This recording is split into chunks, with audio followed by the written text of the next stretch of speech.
Atención. ¿Sabías que un solo dato puede cambiar cómo ves el mundo?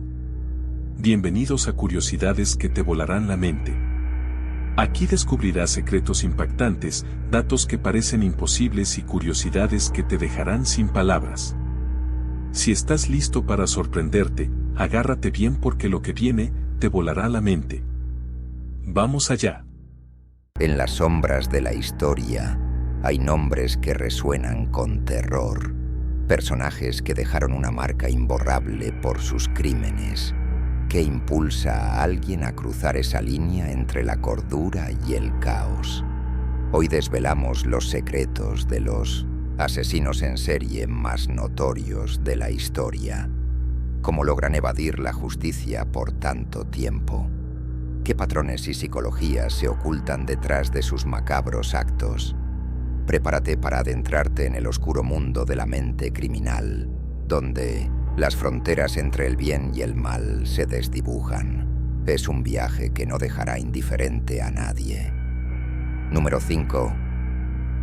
Dorothea Puente fue una asesina serial estadounidense, conocida por ser la responsable de la muerte de al menos 9 personas entre 1982 y 1988. Nació el 9 de enero de 1929 en Redlands, California, en una familia problemática marcada por el alcoholismo y el abuso. Su infancia estuvo llena de dificultades, incluyendo la muerte de ambos padres antes de que cumpliera 10 años, lo que la llevó a pasar tiempo en orfanatos. Inicios problemáticos. Dorothea tuvo una vida llena de altibajos desde joven.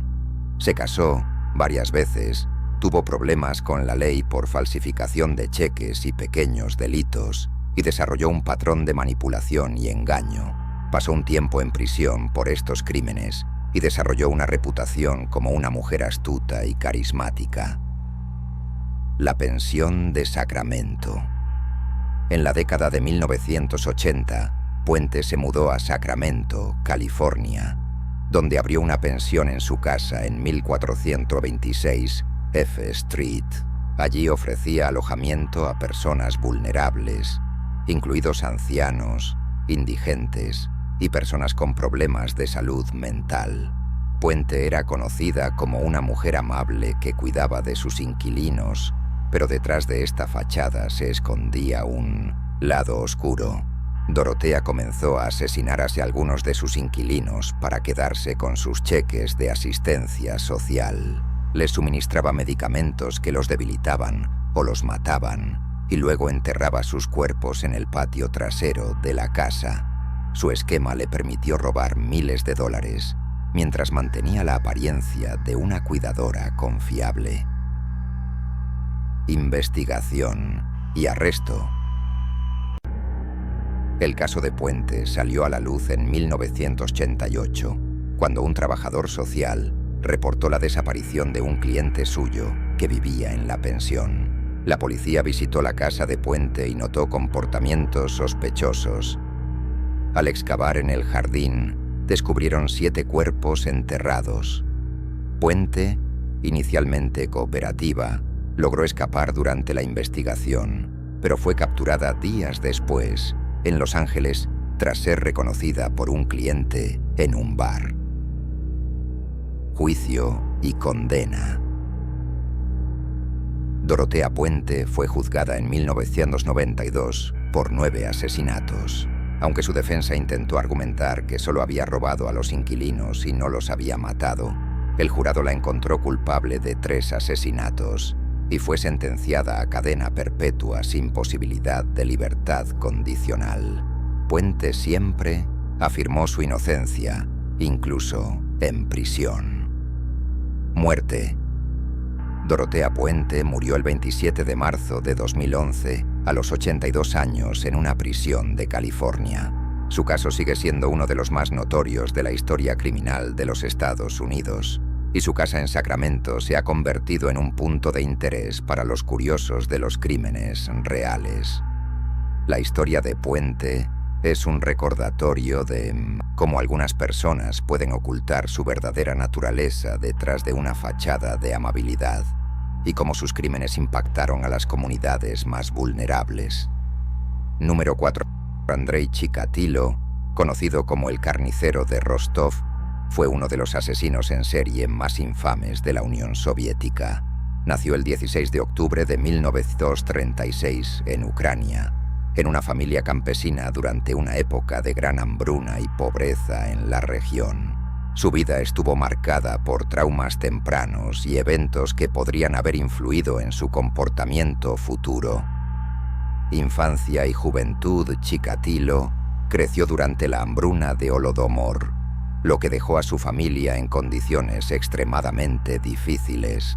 Su madre le contaba historias de cómo su hermano mayor había sido secuestrado y posiblemente canibalizado por vecinos desesperados. Un relato que marcó profundamente su infancia. Fue un niño tímido, con problemas para socializar, además de sufrir de enuresis, orinarse en la cama, lo que llevó a burlas constantes por parte de su madre y compañeros. En la adolescencia, Chikatilo experimentó problemas de impotencia y dificultades para formar relaciones normales con mujeres. Estos problemas sexuales se convirtieron en una fuente de frustración y resentimiento a lo largo de su vida. Carrera y vida adulta. En los años 70, Chikatilo trabajó como maestro de escuela. Sin embargo, fue despedido de varios empleos debido a su comportamiento inapropiado hacia los estudiantes, aunque nunca fue procesado formalmente. Más tarde, consiguió un trabajo en una empresa relacionada con el transporte, lo que le permitió viajar extensamente por la región de Rostov, algo que facilitó sus crímenes. Entre 1978 y 1990, Chikatilo asesinó al menos a 52 personas, aunque se sospecha que la cifra real podría ser mayor. Sus víctimas eran principalmente niños, adolescentes y mujeres jóvenes. La mayoría de sus crímenes seguían un patrón similar. Abordaba a sus víctimas en estaciones de tren, parques o caminos aislados, ganándose su confianza antes de llevarlas a lugares apartados donde las atacaba. Sus métodos eran extremadamente violentos. A menudo mutilaba a sus víctimas y cometía actos de canibalismo parcial. Este comportamiento sadista y brutal lo convirtió en un símbolo del terror en la región. Captura y juicio. Durante años, la policía soviética tuvo problemas para capturarlo debido a la falta de recursos y la presión política para negar la existencia de asesinos en serie en la URSS. Sin embargo, en 1990, Chikatilo fue arrestado después de que un oficial lo viera comportándose sospechosamente cerca de una estación de tren. En su juicio, celebrado en 1992, Chikatilo confesó abiertamente sus crímenes, ofreciendo detalles espeluznantes. Fue condenado por 52 asesinatos y sentenciado a muerte. En 1994, fue ejecutado por un disparo en la cabeza, el método habitual de ejecución en Rusia en ese momento. Impactó el caso de Andrei Chikatilo, expuso graves fallos en el sistema judicial y policial soviético, incluyendo incompetencia, negligencia y la falta de cooperación entre agencias. También fue uno de los casos que más llamó la atención sobre los perfiles psicológicos de asesinos en serie y cómo pueden operar durante años sin ser detectados. Su historia sigue siendo objeto de estudios criminológicos, documentales y películas, debido a la complejidad psicológica de su comportamiento y la brutalidad de sus crímenes. Número 3. Charles Manson no fue técnicamente un asesino serial en el sentido tradicional, ya que no cometió personalmente los asesinatos por los que se le asocia. Sin embargo, fue una figura central en algunos de los crímenes más notorios de la historia de Estados Unidos debido a su influencia sobre la familia Manson, un grupo de seguidores que llevaron a cabo asesinatos brutales bajo su dirección. Aquí te doy un resumen de su historia. Infancia y juventud. Charles Mills Manson nació el 12 de noviembre de 1934 en Cincinnati, Ohio. Su infancia estuvo marcada por el abandono y la inestabilidad. Su madre, Kathleen Maddox era una adolescente problemática que tuvo problemas con la ley y con el abuso de alcohol. Manson pasó gran parte de su infancia en hogares sustitutos y en instituciones correccionales. Desde joven, Manson tuvo problemas con la ley, siendo arrestado por robo y otros delitos menores. Pasó gran parte de su vida adulta entrando y saliendo de prisión. Mientras estaba encarcelado, desarrolló habilidades de manipulación y un carisma que más tarde usaría para formar su infame familia. La familia Manson en la década de 1960, Manson se trasladó a California, donde comenzó a reunir un grupo de seguidores, en su mayoría jóvenes vulnerables que buscaban un propósito o un líder. Este grupo, conocido como la familia Manson, vivía en comunas, compartiendo drogas y adoptando una ideología inspirada en las enseñanzas distorsionadas de Manson, mezcladas con elementos del movimiento hippie, religión y teorías conspirativas. Manson tenía aspiraciones de convertirse en músico y llegó a conocer a figuras importantes de la escena musical de Los Ángeles, como Dennis Wilson, baterista de los Beach Boys. Sin embargo, su carrera musical nunca despegó, lo que aumentó su resentimiento hacia la sociedad. El apocalipsis, Helter Skelter. Manson desarrolló una obsesión con la idea de un inminente apocalipsis racial, al que llamó Helter Skelter, inspirado en la canción del mismo nombre de The Beatles. Creía que la guerra sería el inicio de una nueva era, en la que él y su familia liderarían un nuevo orden mundial. Para precipitar esta guerra, Manson convenció a sus seguidores de cometer asesinatos que parecieran haber sido realizados por afroamericanos, con la esperanza de incitar tensiones raciales. Los asesinatos en agosto de 1969, los seguidores de Manson llevaron a cabo una serie de asesinatos brutales. El asesinato de Sharon Tate y sus invitados, 8 de agosto de 1969.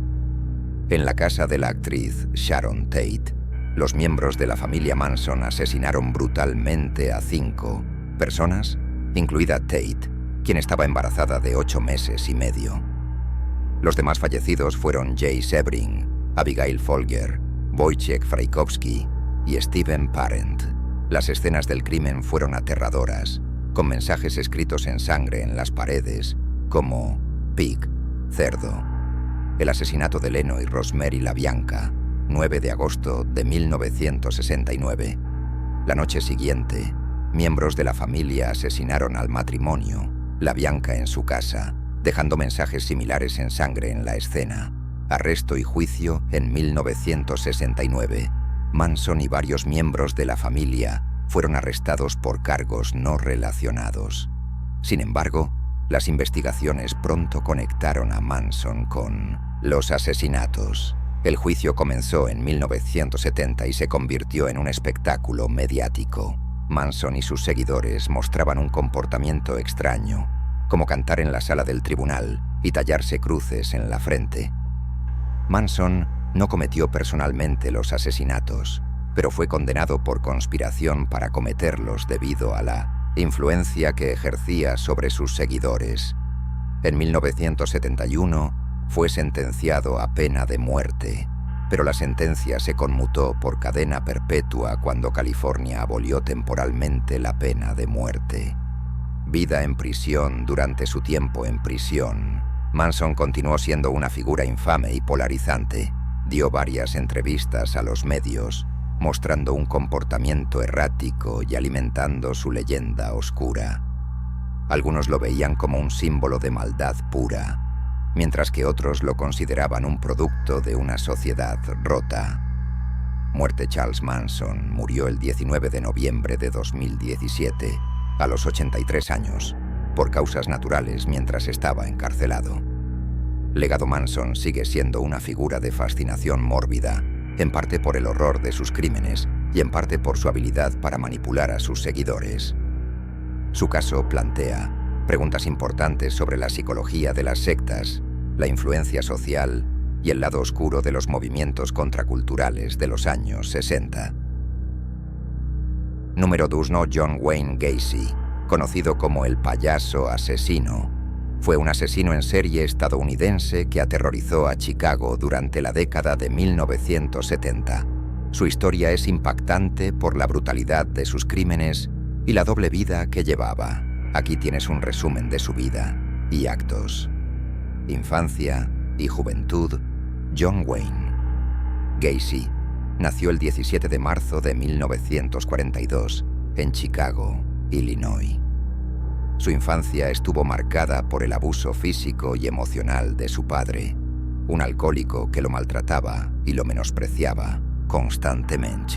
A pesar de esto, Gacy intentó tener una vida normal, pero su salud fue frágil durante su adolescencia, sufriendo de desmayos y problemas cardíacos.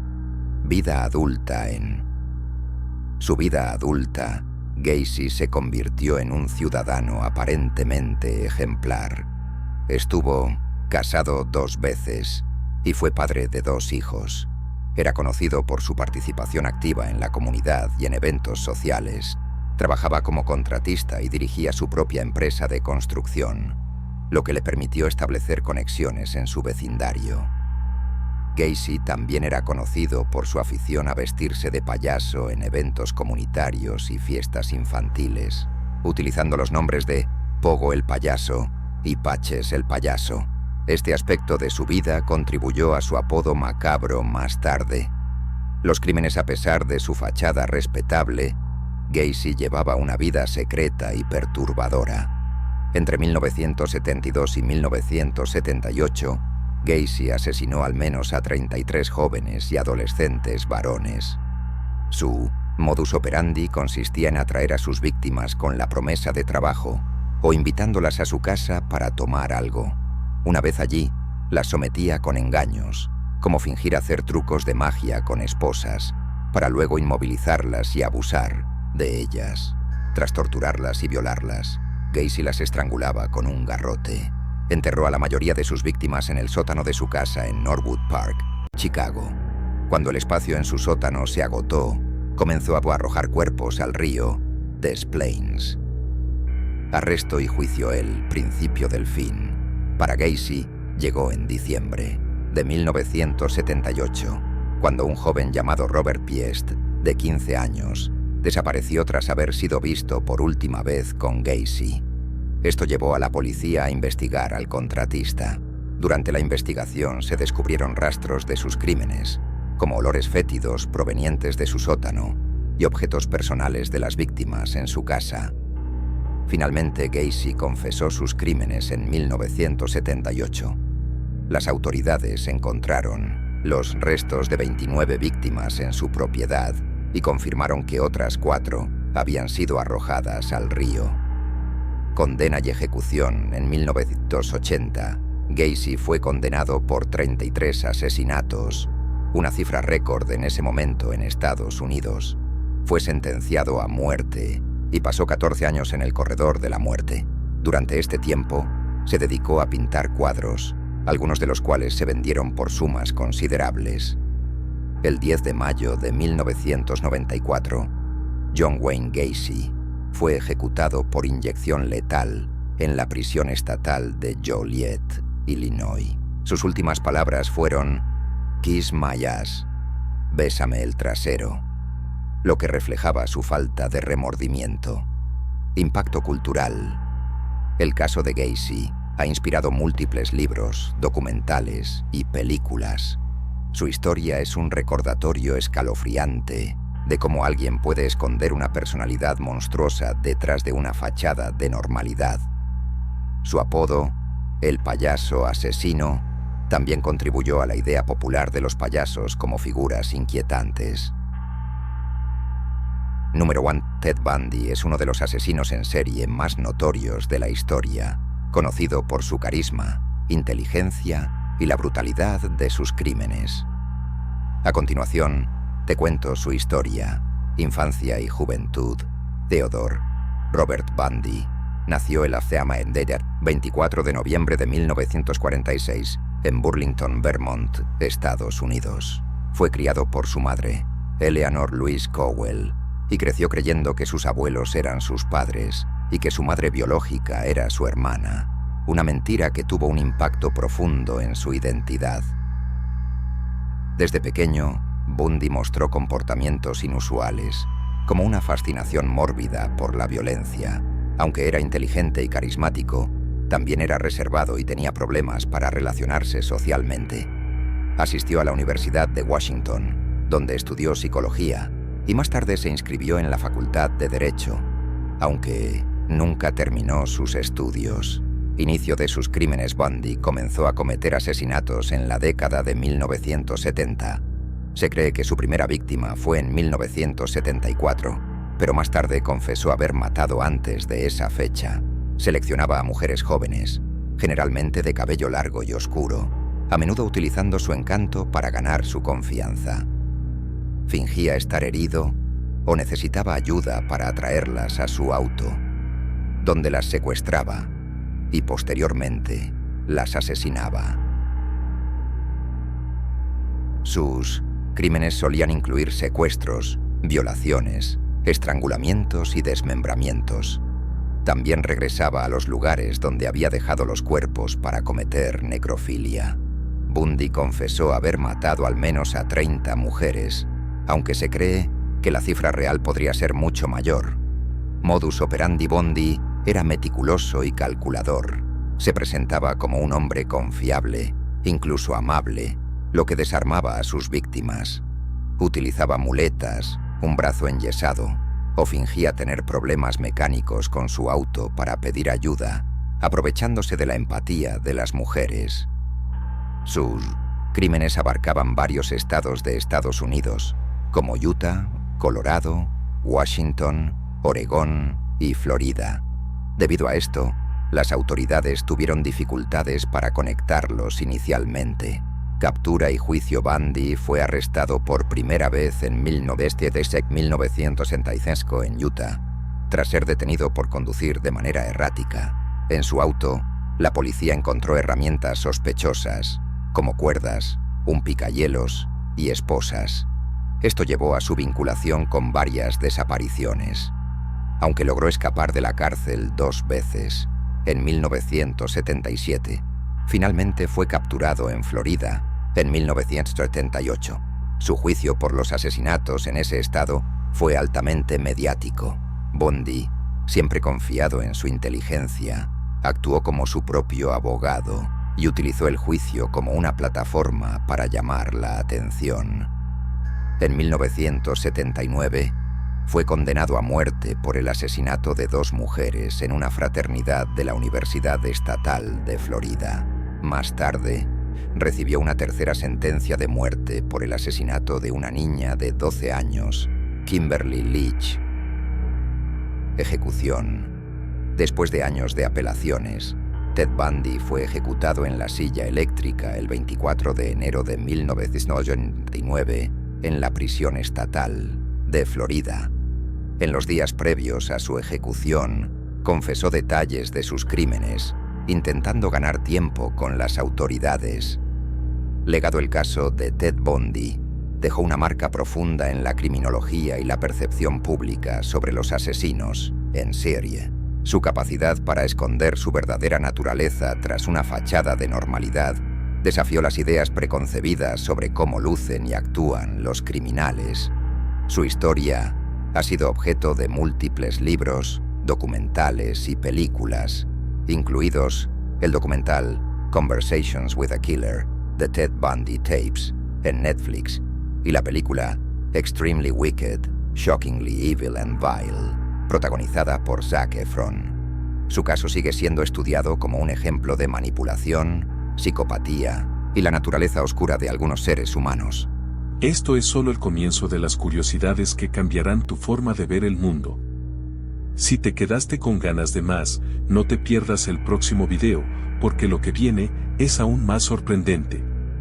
Suscríbete, activa la campanita y déjame en los comentarios cuál fue el dato que más te voló la mente. Nos vemos en el próximo video.